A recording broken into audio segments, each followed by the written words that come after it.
What was the length of smallest pencil you have used?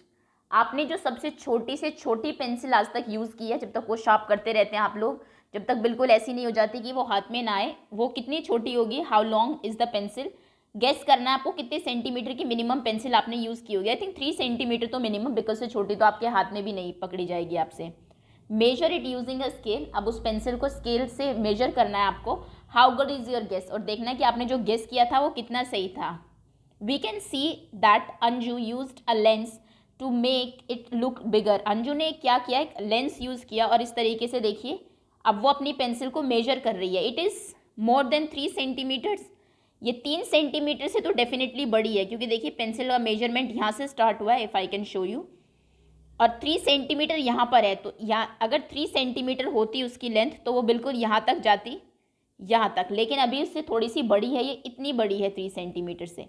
तो 3 से तो बड़ी है लेकिन 4 से छोटी है, तो एग्जैक्ट लेंथ कैसी होगी?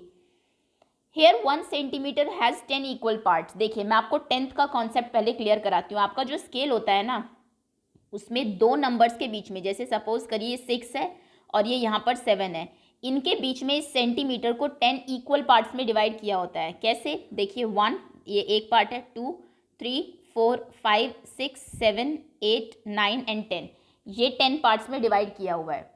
और इसका जो एक पार्ट होता है उसे हम लोग 10th बोलते हैं। 10th का मतलब होता है 1 पार्ट आउट ऑफ 10। समझे आप? एक चीज़ की अगर आप 10 पार्ट्स कर दें और फिर उसमें से एक पार्ट ले लें, दैट इज 10th पार्ट। तो 10th का मतलब होता है 10 पार्ट और 10th का मतलब होता है 1 आउट ऑफ 10 पार्ट्स। समझे? तो बहुत डिफरेंस है 10th में एंड 10th में, TH। ओके, तो यहाँ पर ये जो है ये 1/10 पार्ट माना जाएगा, 1 out of 10। This is 2/10 and all, इस तरीके से चलता है। सो ये कह रहा है यहाँ पर कि एक उसको 10 इक्वल पार्ट्स में डिवाइड किया जाता है। So each part is 1/10 of the centimetre. तो हर एक पार्ट एक सेंटीमीटर का 1/10 होता है। 1/10 of a centimetre is called 1 millimetre, और इसको हम लोग 1 मिलीमीटर बोलते हैं। तो कहने का मतलब है अगर मुझे इस पेंसिल की लेंथ बतानी है तो देखिए क्या हो जाएगी, 3 सेंटीमीटर्स तो ये यहीं तक हो गई, दिस इज 3 सेंटीमीटर्स। और उसके आगे अगर हम देखें तो इतनी लेंथ है इसकी, कितनी है ये, 1 2 3 4 5 6 मिलीमीटर्स। तो यानी कि इसकी लेंथ है 3 सेंटीमीटर्स 6 मिलीमीटर्स, पेंसिल की लेंथ। क्लियर है? Now I see I am 3 millimetre long. अब ये देखिए एक एंट की आपको एक मेजरमेंट दिया हुआ है। एंट यहाँ से शुरू है 1 से और यहाँ तक ही जा रही है। कहने का मतलब है 1 सेंटीमीटर भी नहीं है, बट यहाँ पर 3 बॉक्सेस वो कवर कर रही है, दैट मीन्स वो 3 मिलीमीटर्स की हैं, 3 mm। Okay, but I am longer. अब ये कह रहा है लेकिन मैं बड़ी हूँ 7/10 ऑफ अ सेंटीमीटर। ये कितने मिलीमीटर्स हैं? 1 2 3 4 5 6 7, ये 7 मिलीमीटर लॉन्ग है दूसरी जो एंट है। So this is 7 millimetres. We also call 1/10 of a centimetre as 0.1। अब लिखते कैसे हैं 1 मिलीमीटर को? देखिए 1 सेंटीमीटर में कितने मिलीमीटर्स होते हैं? 10 मिलीमीटर्स। ये तो आपने देख लिया और अब से आप याद भी रखेंगे इसको, क्योंकि 1 सेंटीमीटर स्केल पे जो होता है उसको 10 पार्ट्स में डिवाइड किया होता है और एक पार्ट 1 मिलीमीटर होता है। दैट मीन्स 1 सेंटीमीटर में 10 मिलीमीटर्स होते हैं। ओके, और अगर मैं कहूँ 1 मिलीमीटर को आप सेंटीमीटर में कैसे लिखेंगे, तो इसको हम लिखेंगे 0.1। इसको पॉइंट कहा जाता है और वैसे इसका नाम डेसिमल है, इतने सेंटीमीटर्स। क्लियर है आपको? तो जैसे कि आपने यहाँ पर कहा था इस एंट की जो लेंथ है दैट इज 3 मिलीमीटर्स, तो या तो आप 3 मिलीमीटर लिखिए इसको, या फिर आप लिखिए 0.3 सेंटीमीटर्स। ओके, इसकी लेंथ को या तो 7 मिलीमीटर्स लिखिए या फिर आप लिखेंगे 0.7 सेंटीमीटर्स। होपफुली ये केस आपको क्लियर हो गया होगा। चलिए, so 1 millimetre is that the same as 0.1 centimetre. 1 millimetre 0.1 centimetre के इक्वल है। ये कॉन्सेप्ट अगर आपको समझ में आ गया तो यानी कि 10th आपको समझ में आ गया है। 10th का मतलब होता है, अगर मैं रिवाइज कराऊँ आपको जल्दी से, 10th का मतलब होता है 1 आउट ऑफ 10 पार्ट्स। एक चीज़ के आपने 10 पार्ट किए, उनमें से एक पार्ट, दैट इज 10th। ठीक, उसको लिखते कैसे हैं? या तो अगर आपको शॉर्ट छोटी यूनिट में लिखना है, जैसे मिलीमीटर का कॉन्सेप्ट है 1 मिलीमीटर, या फिर 0.1 सेंटीमीटर्स, इस तरीके से इसको हम लिखेंगे। What is the length of this pencil? अब इस पेंसिल की लेंथ बताइए। इस पेंसिल की लेंथ वैसे है 1 2 3 4 5 6 6 मिलीमीटर्स लिख लो या तो आप, और अगर वो सेंटीमीटर में आपसे पूछे तो आप लिखेंगे 0.6 centimetres. Both answers are correct. जैसा भी क्वेश्चन में पूछा जाएगा आप ऐसे ही आंसर करेंगे। अगर मिलीमीटर में पूछा जाएगा आप 6 मिलीमीटर कहेंगे, सेंटीमीटर में पूछा जाएगा आप 0.6 सेंटीमीटर्स कहेंगे। अब उसने मिलीमीटर में पूछा है तो मिलीमीटर में 6 मिलीमीटर्स, और सेंटीमीटर्स में पूछा है तो 0.6 centimetres. Now frogs, have you seen frogs? क्या आपने फ्रॉग्स देखे हैं जो मेंढक होते हैं? How many different type of frogs have you seen? कितने टाइप के फ्रॉग देखे हैं? How are all the frogs of the same length? क्या सारे फ्रॉग सेम ही लेंथ के होते हैं? Here are two interesting examples. दो आपको इंटरेस्टिंग एग्जाम्पल्स यहाँ पर दिए हुए हैं। एक बताया हुआ आपको गोल्ड फ्रॉग और दूसरा बताया हुआ बुल फ्रॉग। तो देखिए दोनों में क्या डिफरेंस है। This kind of frog is among the smallest in the world. थोड़ा सा जीके भी अच्छी हो रही है आपकी। गोल्ड फ्रॉग्स जो होते हैं वो फ्रॉग्स में सबसे छोटे होते हैं। Its length is only 0.9 centimetre. कहने का मतलब है 9 मिलीमीटर, है ना, यानी कि 1 सेंटीमीटर भी नहीं होता। ये आपकी एक उंगली का जो सबसे ऊपर वाला पार्ट है उस जितना बड़ा भी नहीं होगा, उससे भी छोटा होता है। इतना छोटा ये फ्रॉग होता है। Guess how many such frogs can sit on your little finger? आपके छोटी फिंगर पे ऐसे कितने फ्रॉग्स बैठ सकते हैं? 3 फ्रॉग आराम से बैठ सकते हैं। इतना छोटा होता है अडल्ट होने के बाद भी। अब आते हैं बुल फ्रॉग पर। But this is among the biggest frog. Bull frog जो होता है ये बिगेस्ट फ्रॉग्स में से होता है। It is as long as 30.5 centimetre. 30 centimetre and 5 millimetres बड़ा होता है आपका जो बुल फ्रॉग होता है। ओके, यानी कि काफ़ी बड़ा होता है। आपका स्केल एक 15 सेंटीमीटर का होता है। 2 स्केल मिला दीजिए, बहुत बड़ा फ्रॉग है। तो दोनों फ्रॉग्स के नाम आप याद रखेंगे, गोल्ड फ्रॉग, बुल फ्रॉग, और थोड़ा सा इनका मेजरमेंट भी। What does 0.9 centimetre means? 0.9 centimetre का क्या मतलब है? It is same as 9 millimetres. 9 millimetres जैसा ही है। We can also say this is 9/10 of centimetres. इसका मतलब है कि 9/10 है सेंटीमीटर्स का। 0.9 का यही मतलब हुआ ना।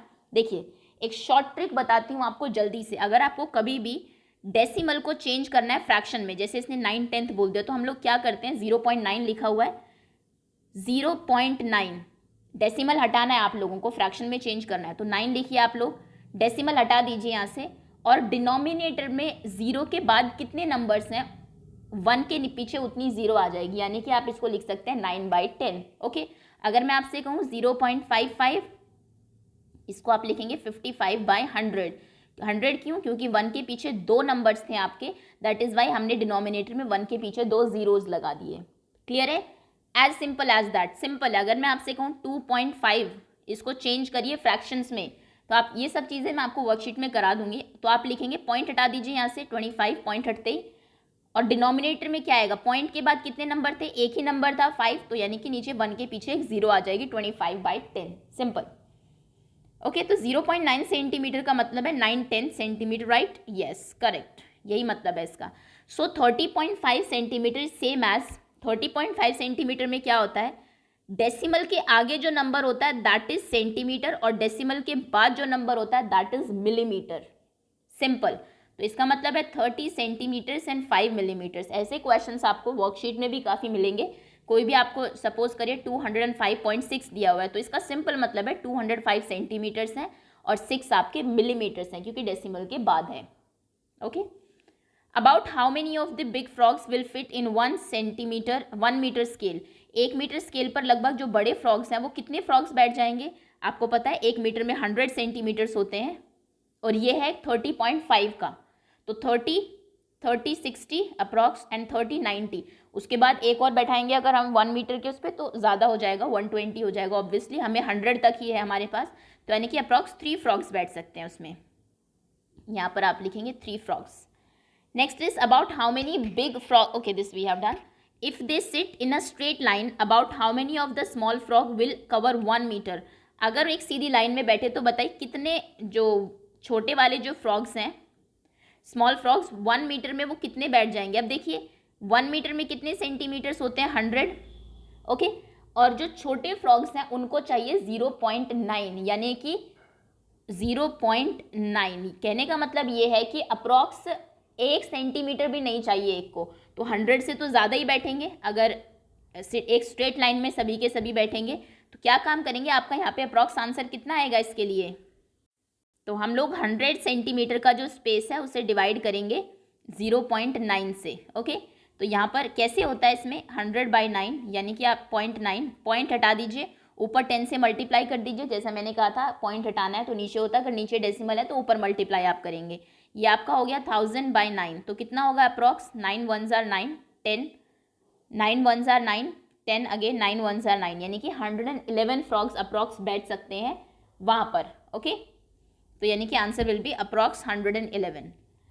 लेंथ ऑफ नेल, अब आपको यहाँ पर ये एक नेल दी हुई है, कील जिसे आप कहते हैं, 2 सेंटीमीटर एंड कितने मिलीमीटर्स इसकी लेंथ है ये आपको बताना है। ये देखिए ये नेल है आपकी, यहाँ से शुरू किया हम लोगों ने बिल्कुल स्टार्टिंग पॉइंट से, ये 2 सेंटीमीटर तो यहाँ तक होगी, उसके बाद इतनी बड़ी और है, ये 3 तो नहीं है, 3 से थोड़ा सा पहले है, तो कितने मिलीमीटर्स हैं 1 2 3 4 5 6 7 8 9 मिलीमीटर्स हैं, 2 सेंटीमीटर्स एंड 9 मिलीमीटर्स। और इसको आप कैसे लिखेंगे 2.9। जब भी आप डेसिमल में लिखते हैं, डेसिमल के पहले आपका सेंटीमीटर लिखा जाता है, डेसिमल के बाद आपका मिलीमीटर लिखा जाता है। तो डेसिमल से पहले 2 लिखा जाएगा और डेसिमल के बाद 9 मिलीमीटर, 2.9। ओके, नेक्स्ट आपको यहाँ पर एक ये दी हुई है lady finger. The length of this lady fingers bhindi is dash centimetre and dash millimetre.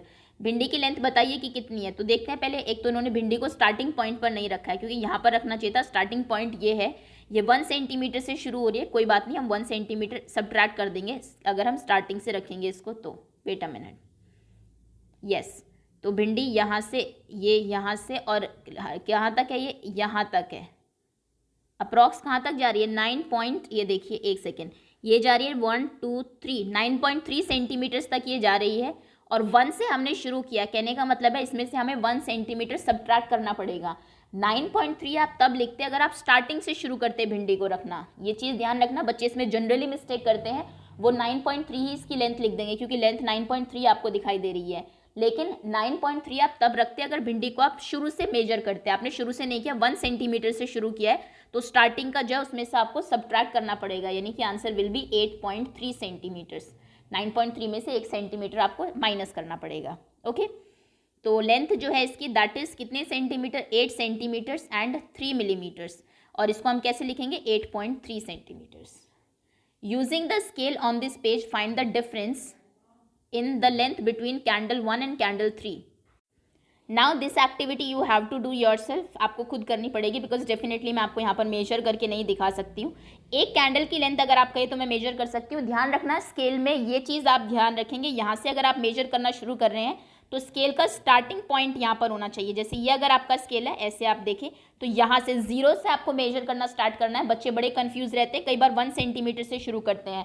आप 1 से करेंगे तो आंसर डेफिनेटली आपका रॉन्ग होगा। तो मैं यही स्केल यूज़ करती हूँ जो आपको एनसीईआरटी में दिया हुआ है। देखिए हमारी जो कैंडल है ये स्टार्ट हो रही है 11 से, तो हम जो भी हमारी लेंथ होगी उसमें से 11 माइनस कर देंगे, बिकॉज शुरू हमने 11 से किया है। लेंथ हमारी इसकी है 18.5, 18 सेंटीमीटर 5 मिलीमीटर। ओके, सो 18 सेंटीमीटर्स 5 मिलीमीटर्स में से अगर मैं माइनस कर देती हूँ 11 सेंटीमीटर, बिकॉज 11 से हमने शुरू किया है, तो आंसर क्या हो जाएगा यहाँ पर 7 सेंटीमीटर 5 मिलीमीटर्स। ओके, या फिर आप लिख सकते हैं 7.5 सेंटीमीटर्स। ओके,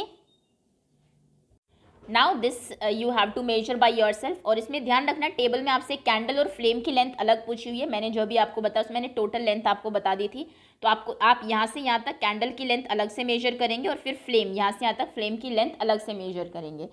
सो ये एक्टिविटी आप कर लीजिएगा। Next is first colour the rods as shown. आपको रॉड्स को कलर करना है विदाउट मेजरिंग, बिना मेजर किए, अप्रॉक्सीमेशन से, कि जो 1 सेंटीमीटर से कम है उनको रेड कलर कीजिए, जो 1 से 2 के बीच में उनको ब्लू कलर कीजिए, 2 से 3 के बीच में तो ग्रीन कलर कीजिए, 3 to 4 है तो ऑरेंज करिए। तो 1 सेंटीमीटर से छोटे कौन होंगे? अगर मैं रेड की बात करूँ तो आई थिंक 1 सेंटीमीटर से स्मॉलर ये वाला होगा, this one, no this will be 1 centimetre approx, and I think एक ही होगा बस, और तो मुझे 1 सेंटीमीटर से छोटा कोई लग नहीं रहा है।